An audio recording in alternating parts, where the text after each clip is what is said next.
Hello and welcome to the Empower Couples podcast, where here you get modern, non-boring relationship advice for you and your partner to communicate like pros, fight smarter, and stay on the same team no matter the challenge that you face. I am one of your hosts, Aaron Freeman. And I'm Jocelyn Freeman, but you all just know us as the Freemans. And this episode is about that we attended an intimacy class in Hawaii, our vacation here last week, and these are the lessons that we learned and the profound principles we walked away with from that class. Yeah, it was kind of like a surprise experience. We went with some of our soul family, and they coordinated to have this at home, and it was a small group of like 6 of us, 3 couples, and it was amazing. And we even did that having our 2-month-old with us, you guys. So, and yes, we did travel with our 2-month-old Sky all the way to Hawaii on top of having her there while doing an intimacy class. Yeah, so there's really no excuse. If we can attend an intimacy class with our 2-month-old,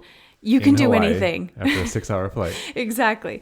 Okay, we want to share some of these principles because this was a really pivotal day, and we've attended a lot of different trainings on different topics, and this was really special, and I think we needed it at this time, especially having a baby recently. Mm-hmm. You know, intimacy is an area that we're re-inviting back into our partnership. You know, after you have a baby, it's a little bit on pause for a minute, and this is something we've wanted to re-explore.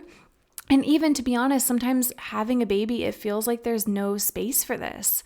And this was exactly what we needed to come back to this powerful, important area of a relationship. I mean, this is so important. The moment that we opened this up and we'll share, our experience, gosh, there's just something that happens in the body and the mind when you are connected and intimate with your partner. Well, there's a lot we want to talk about, and just one little preface. We're not sharing this as the what to do, or we're not saying that this is the class itself. We are going to share more so the lessons learned, what we took away. So don't count on this as, I'm going to listen to the podcast and then I can basically do this intimacy This class. Isn't a workshop for you. You didn't this isn't like, I attended this podcast workshop. No, we're going to share our experience, and we'd still encourage you to attend a training by someone who is an expert in these principles. Mm-hmm.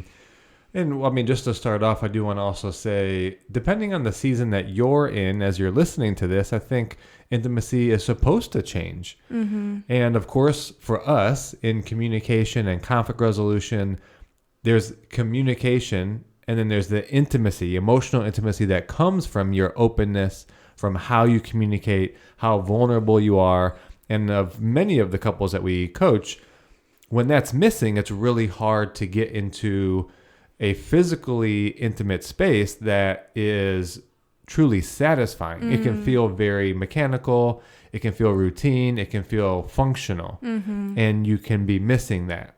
And I just want to say that right out of the gate, and that's primarily the tools that we have around communication. Keep using those. Yeah. If you're not repaired about something, you're still going to want to go and do like our web class, right? The 5 R's to repair from an argument faster, and that's still available at onlinecouplesworkshops.com/repair. That'll be in the show notes. So you want to do that so that you can move into this exploratory and expansive space for your physical intimacy once the emotional intimacy is there. It's interesting, again, we get like the behind closed doors things from couples because of our sessions, and we're really grateful that couples open up to us. And what we hear a lot of times around intimacy and sex is sometimes these are a little bit of generalizations. I like to preface whenever I do something that's a bit of a generalization, but when men express, a lot of times they talk about frequency. I wish it was more frequent. And then for women, it's like, well, I want to feel more connected emotionally for me to want to do that. And so it can kind of feel like a chicken and the egg situation of which comes first. And what I loved about this intimacy class, and we'll explain more, is it's really both. It's about physical intimacy being so pleasurable, so enjoyable that you crave it, you want it more. It's not like, we should be intimate here. I think a relationship we're supposed to. Yeah, or you try to jam it in. And I mean that like metaphorically. Yeah. Jam it in. Like squeeze in the time. Squeeze, yes, in a certain period of time. doing it the same way you always have. I don't think that's going to feel better either. I want to share one kind of joke I was making, if that's okay. Sure. Even so, I said for you listening, you're in a particular season, and I think intimacy is always meant to expand and look different. It's something that actually thrives on a certain level of unknown, of uncertainty, of spontaneity in a way, variety, and always having that be explored, where we were coming out of being pregnant and our intimacy was about get this baby out now. Partly, and I was aware and I was sharing with you, but it did have me feel, as I made a joke, like a sexual workhorse. So I was like supposed to have sex with you every day. Try and get the baby to come. Yes, to induce naturally the sky to start coming. So for me, when our friends asked, we're going to Hawaii and it's for our other friend's wedding, and would you want to do an intimacy class while we're there? It's like, absolutely, because here I am, this sexual workhorse, and I want to recreate what it's going to be after. Well, and for me, I like your humor. For me, after having a baby, and I'm sure some of the other mothers listening can relate, you're a little bit nervous to reinvite intimacy into the space. Your body just went through a lot, and you're now supposed to have all this desire and want to be intimate, and it's got to feel different. That's what it was for me. It was I want this to feel different in a way than it was before baby. So I'm excited. I think when people hear intimacy, or even, it did have an element of what would happen inside of sex, we often think of just penetration. And I know that's a pretty strong word to use, right? But that's what she was saying, this trainer at the beginning of the workshop, was people think, let's get it going and let's get into penetration. That's what this is really all about. That is really just one element of sexual intimacy, of intimacy in general. And for a lot of people, and especially women, that's actually not the greatest way to experience pleasure. And it's often it's done way before a woman is usually ready. There's so many other things before penetration is actually the thing she wants or is ready for. Mm-hmm. What else do you want to share in opening context here?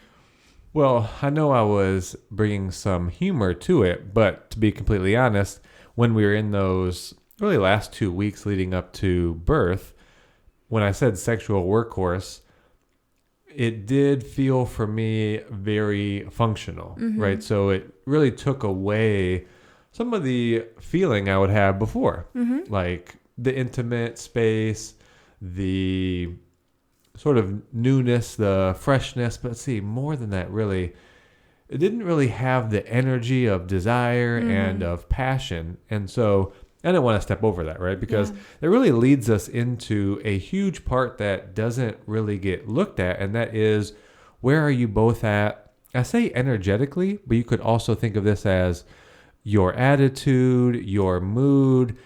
And one of the things that the facilitator opened up is really looking at your give and take energy at the first kind of opening.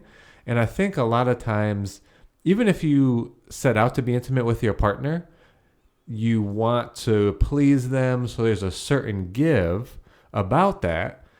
But you have to start to notice when in the intimate space, when does that energy shift to it becoming about you?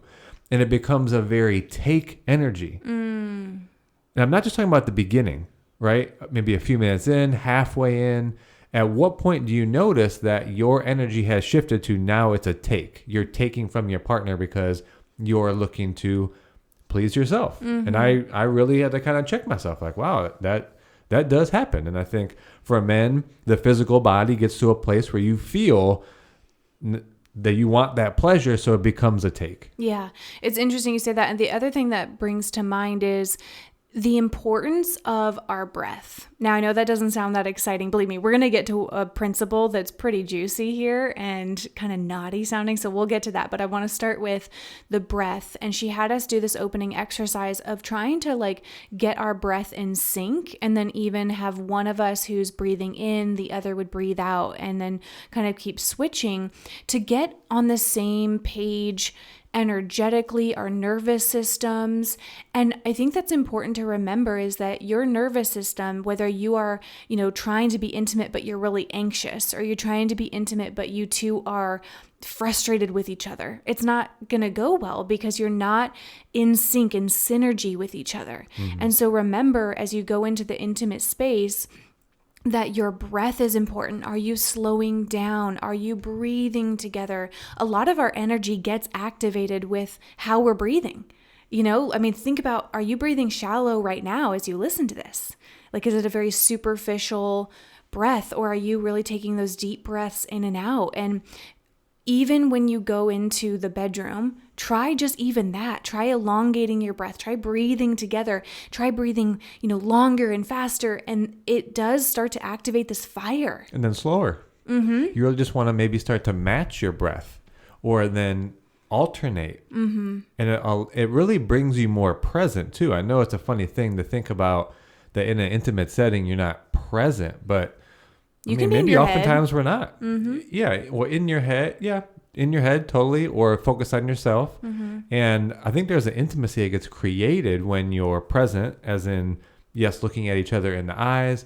But even if your eyes are closed and you're present with your partner's body and their breath and what their body is doing when they breathe in, when they breathe out, and then matching and syncing that to your body and your breath, creates an intimacy of itself. Which is in a way a parallel, like whether your breath is in sync with each other, to your life. So are you guys in sync with each other outside the bedroom? Because that's going to create an energy of attraction, or wanting to push each other away. So that being in sync with each other energetically, your nervous systems, is really important. Now, Erin, let's go into the second thing that's really important, and it must be present in order to let these next steps become available. Do you want to go into that? Yeah, and that's safety and security. It really is a critical element for physical intimacy to really be possible, and more so to get into the realms of the unknown. Yeah, like to be able to explore with each other, to be able to, let's try some of these new naughty things we learned, right? Or let's try new things, which, as I know what a lot of people desire, they want that newness. There has to be security first. But people might hear that, Erin, and think, well, we have security. We have the financial security. We are married. But what else does security really mean? Trust. And some respect, probably. Yeah. Like, and what did you take away from that section of the training? Well, not that much, to be honest, for me, just because I feel like it was already there. And so I trusted you. For me, I think it was more about what we did next. But did you have something around the trust? Well, I think for others, because I agree. I think you and I really have that trust and security there. And I think that's linked to the work we have done in our partnership and what we, hope and invite you all to be doing, which is a place where your partner is not going to judge. Your partner is only going to be excited to hear what you want, to try it, to be curious, that it's a safe space. And you really do feel that no matter what happens, no matter what you say, there will be just love and acceptance from the other person. Yeah, it's key, because now I want to go into how the roles got defined. And this is probably where I got the most from this.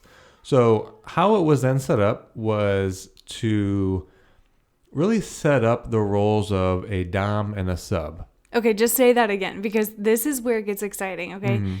Dom and sub. Like, this is where it started to get a little bit more kinky and exciting.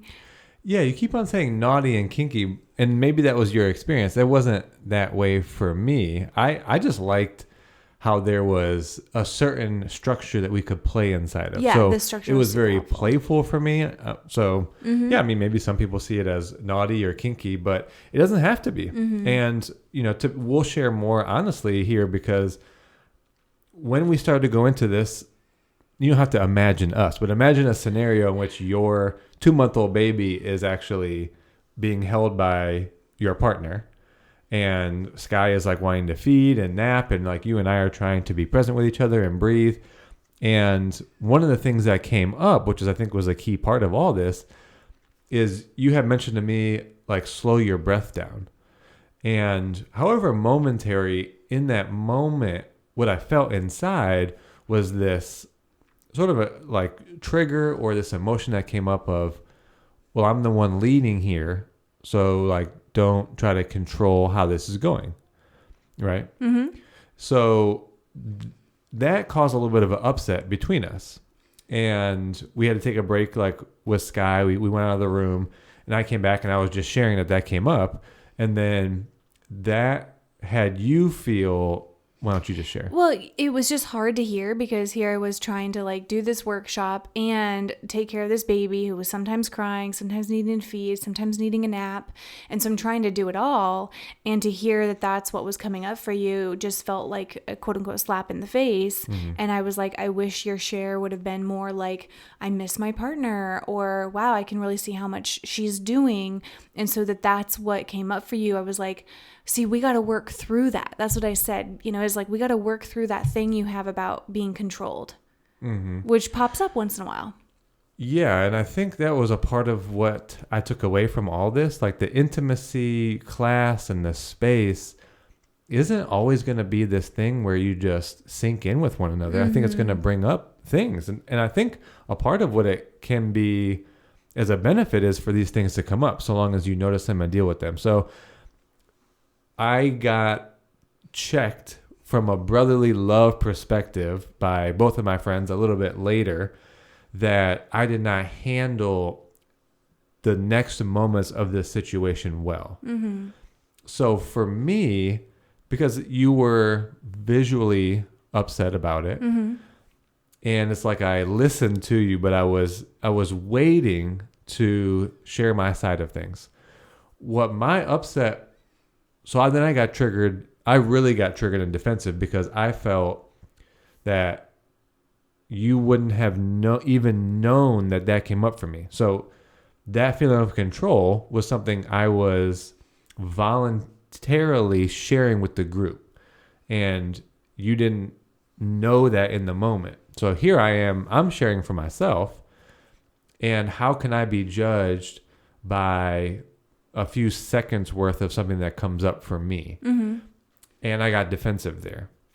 And I hope people are really taking a lot from this, because I think that's one of the places I hear from men that are doing this kind of work is that you can't judge me for the feelings I have within. It's about my response. Mm-hmm. Like I can't be held to account that every moment of my entire internal being is going to be exactly perfect. And I felt like that was super unfair. But this is where I got checked. They said, that's fine, but the way in which you got defensive because of that showed that that was a trigger and you had not healed that. Mm. So had I listened to you and saw the emotion there and had compassion and heard you out and didn't get defensive immediately after and try to justify why it was unfair for you to get upset at me because of what happened, they said, notice your response in that moment. Mm-hmm. And that's really what the big takeaway was for me. And basically with a trusted group of, these were two friends, they said, you need to be better. And I think right there is just like a little kind of bookmark moment is keep great people around you, because we do this work all day, every day, but we have people around us who still invite us to be better and who challenge you and create a safe space for you to work on what you're transforming. So that being one takeaway, but also, yeah, this isn't just rainbows and butterflies. And you and I both from that exchange, she now was like, okay, we're going to go into this power dynamics, sub and dom experience. Mm-hmm. And you're now going to do these fun things to each other, which we'll explain. We didn't feel like it. We were both kind of, I wanted to cross my arms, close Aaron off, right? You know those moments, you guys listening, where you're like, I just want to be disconnected right now. But obviously Aaron and I are not committed to that lasting more than a few minutes. And so you turned to me, and what did you say to me as we went into the exercise? Well, I said there's a predictable way in which this would go. And I said to you, I don't feel emotionally complete yet. And then we were both feeling our upsets, but I said I would like to go into this exercise with what we have feeling right now and see if this can be the transition, if this can be what reconnects us. So you were down to do that, as was I, and the emotion hadn't really shifted for us. So let me paint the picture now. So sub and dom roles. It's easy to think like the dom is the person that's in control, but what really happens is when you designate who is the dom and who's the sub, then the first thing that happens is the dom asks the sub, what is it that you desire? Mm-hmm. And that was really interesting because it's hard to sometimes know what you desire. This is the second key thing right here. Right. Like you could go, I think we just literally said things. And again, we were like trying to create being connected because we were committed to doing the workshop as designed. And so we were like, well, so you went first as sub. Which was good because I was as authentic as I could be. Mm-hmm. So this is where I think for you, maybe it felt like this whole thing was more naughty, or the other word that you had used. Kinky. But for me, this intimacy exercise, the sort of the best I could muster in that moment, being in, I said, though I don't feel emotionally complete, what I think I desire right now, and this isn't giving TMI because I said, I actually would like to feel sort of a level of like massage. Like I would like you to, like as if I was at a spa, I'd like you to sort of massage my back and muscles and kind of like hold me as if you were getting me in alignment. And I said, that's about as far as I feel like I desire right now. Yeah. And again, they were trying to keep it PG because we're all in the room together. So it was all from the waist up, right? Like that's where all the touch could be. And so I was like, okay. And I honored that. And there's music on, and you actually put a mask on the sub. So I'm the dom, he can't see me. And I go up to him and I deliver on what he asked for. So I was doing some massage. I was pressing my body against him. I was going from front to back. And, I honored what he requested, but then I added a little bit of love because I knew we were trying to kind of come back to love. Like, it was like, I added a little bit of love. I added a little bit. So I was like, okay, let me add just a smidge more in here. And it really started to change our energy. I mean, I felt a change within about 30 seconds. Don't you? Like, think so? So we did 2 rounds of this, and it was 2 minutes, I think, each. Yeah. And maybe not right away, but within like the second minute of that round, I was starting to feel a lot different. And I think there's a principle in that. I think that by starting, and of course we have a background of security and safety in our partnership, and we've got like our love tanks are generally high. So that one exchange that didn't go well didn't tank our tank, right? It didn't take us to 0. We had some stores there. So by starting the exercise, even when we didn't feel like it, it started to make us feel like it.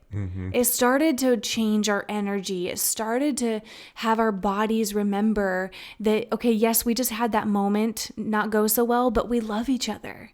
Yeah. We want each other deep down. Yeah, one thing we didn't share before it actually starts, the dom asks the sub, what are your desires?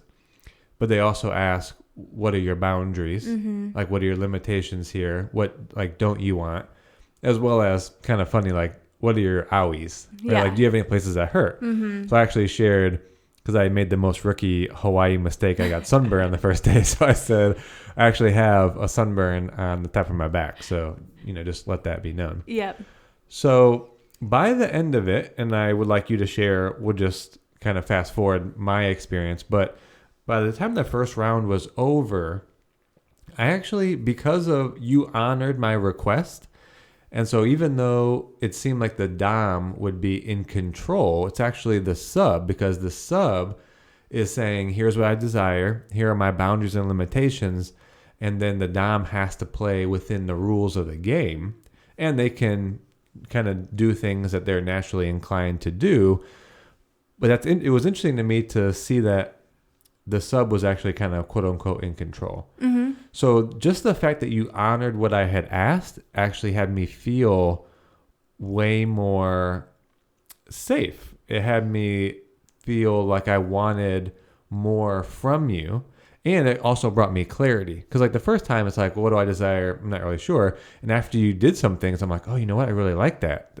And so I had more clarity on what to say next for round 2. And that was really exciting about this was you two, like listening, if you aren't totally sure what brings you pleasure, if you do some version of this with your partner, and again, this doesn't make you an expert in how to do sub and dom, but if you start to express to each other your desires, you're going to start with what initially comes to you, but then it's having the safety to give each other feedback. And so we were able to be really honest with each other, like, hey, I didn't like the sensation of you rubbing me that way. Like when I was sub and after the first round, because I kind of told you that I was looking for some different sensations. I'm trying to recall what they even were at this time, but that's not that important. And by you doing it, it gave me clarity. Like one of the things was for round 2, I wanted to feel as though the touch was more jointed. Mm-hmm. So you would touch my head, but then kind of like tickle or like kind of gently rub my hip, and it felt disjointed to me. So I was like, I want to feel more of a stroke, like more jointed feeling, like that was good for my senses. Because that's what this is, right? Being in the intimate space is a sensory experience. And so how's your partner going to know what senses, what sensations, what touches, what feelings are good to you? How will they know unless you tell them? And if you two create that safe space with each other where you can say it and it doesn't, feel like a knockdown, it's just like, oh, wow, thank you for sharing that with me. And so you did what I asked for round 2. And it was like, oh my gosh, it took things to like a whole nother level where it's like, that felt amazing. And so that's another powerful principle, is the principle of like giving each other feedback, like talk more in your intimacy, especially, before you get to actually the physical act of sex. In your, foreplay, play with the sub and dom principle. Look it up. I really recommend everyone learn more about the sub and dom power dynamics. Yeah, a little disclaimer. We're not doing this podcast so that now you feel like you know exactly what to do. Yeah. We wanted to share our takeaways. Exactly. And so it's powerful to clarify what you want by trying it, by giving each other feedback, by saying, I like this, I don't like this. And music made a big difference too. I think that's one thing you and I didn't even mention. Music really helps create an emotion. So if you guys haven't turned on like really powerful, intense music to kind of get the juices flowing, try it, because it does make a big difference. Yes, it really did. And the last thing I just wanted to share, because to be clear, what made a big difference to me in the feedback was that the dom stepped away from the sub, and then the sub shared what they liked, what they want more of, or what they didn't like. But the dom did not have the opportunity to say anything about it. You can't justify, you can't throw in what you want. For the dom, it's not about you at all. You're there to fulfill on everything that the sub is asking for, no matter what it is that you want. It's complete, not surrender, because that's the sub is in surrender and trust. The dom is in a complete service energy. And that was really big for me because, like I said in the beginning, me, and I assume men, we can enter into the intimate space with the best intentions. And I do feel there is a time where it shifts and it's like, oh, I want this to be about me because this is feeling good. When you're in this, it's literally not about you. You're there to serve and to be in full give to the sub. And so when you're getting feedback, I literally just listen. I didn't provide anything that I would want. I didn't provide any feedback to you about what you were saying. I just went with exactly what you said. Now, the last interesting thing for me was in a full give energy to fulfill on what you asked for ended up being very nice for me. It, in a way, was pleasurable because especially in round 2, I got that immediate feedback that you were enjoying it. And it was great. And that was a lot different than the give energy that's usually there in intimacy. You mean like take? Yes, you're right. Sorry, that take energy, that give, in a way, had me feel almost more fulfilled. So I even did get something, but the give energy was still on you, which I think had you have an even better experience. Well, and what it made me think of is, and this is another powerful takeaway, is you could touch your partner, but not really be putting your energy into it. Yeah. Like there's a big difference, and we could feel it from when we were still kind of like a little bit disconnected. You know, it's like, yes, our hands are on each other, but it almost would feel a little bit more empty, you know, just a little bit more cold. But then the more we warmed up to each other and we were really putting ourselves into the sensations, we were really grabbing each other, we were really touching each other, our hands, you can feel the energetic difference. Yeah. So I would encourage all of you to really ask yourselves the next time you're in the intimate space, am I just touching my partner at a surface level, or am I putting myself in this? Am I grabbing them? Am I really showing them with my hands? And if you could see me, I'm like really moving my hands strongly. Like, am I really putting my power in my hands so they feel like I want them? You know, because that's a lot of times what we're desiring in the intimate space is to feel wanted. We want to feel like our partner wants to grab us and they desire us. It's just a really powerful energy, and you can tell the difference when someone's just doing it mechanically versus they really mean what they're doing. And that's actually one of the things I said to you in feedback was I could tell when you meant what you were doing. Like I could tell you the way you grabbed me, you really meant it. And that was a turn on, you know, it was like, I felt your power in that moment. Ooh. And that's what we want, right? So the sub and dom power dynamics is a fun place to play in. Would highly recommend that you guys look more into it wherever you live. If there's like a local workshop, or read about it or watch trainings on it, super, super powerful experience. And maybe a disclaimer there too, because so you said watch videos. I imagine someone going to YouTube. Okay.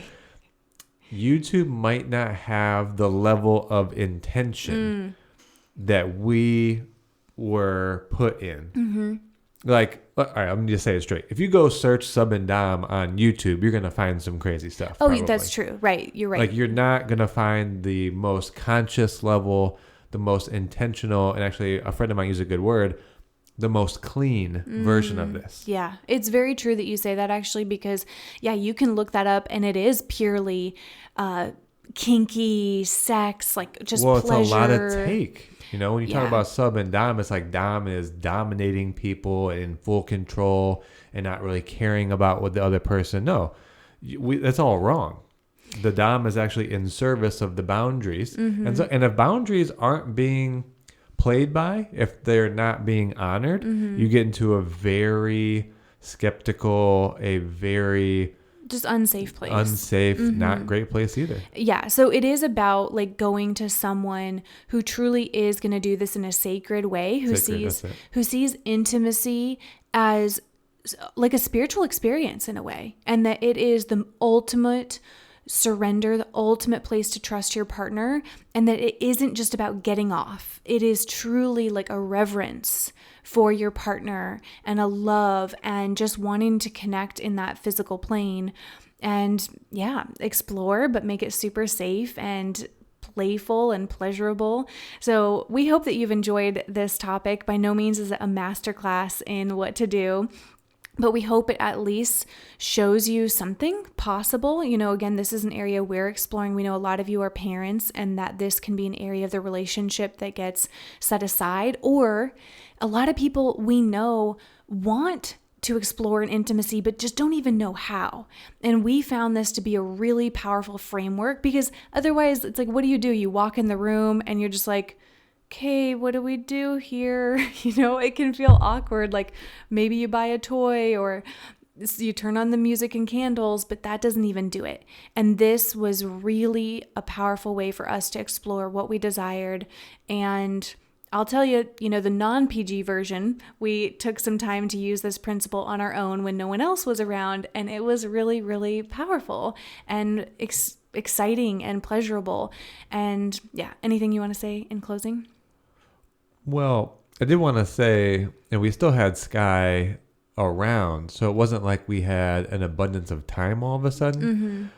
But for me, having those 2 specific rounds, you have the specific roles, and you get that feedback in between, actually allowed us to be, I don't want to say efficient because that's not right, intentional and fulfilling and free enough to play in the unknown that we didn't have to have like a ton of time. That's true. And it was super satisfying and pleasurable and fun. Yeah. So we hope you know that if intimacy is an area that you aren't 1000% satisfied in and you want to explore it more, you're not alone. I mean, you could even say even like 50%. Yeah.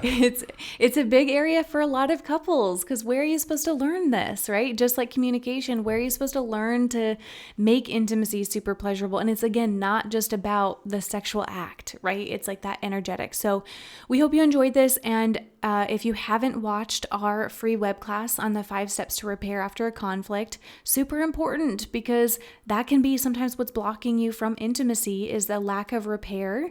And so go to onlinecouplesworkshops.com/repair and watch that. It's free for now. We hope you love it. And also, we are still doing a course giveaway for reviews of our book, The Argument Hangover, on Amazon.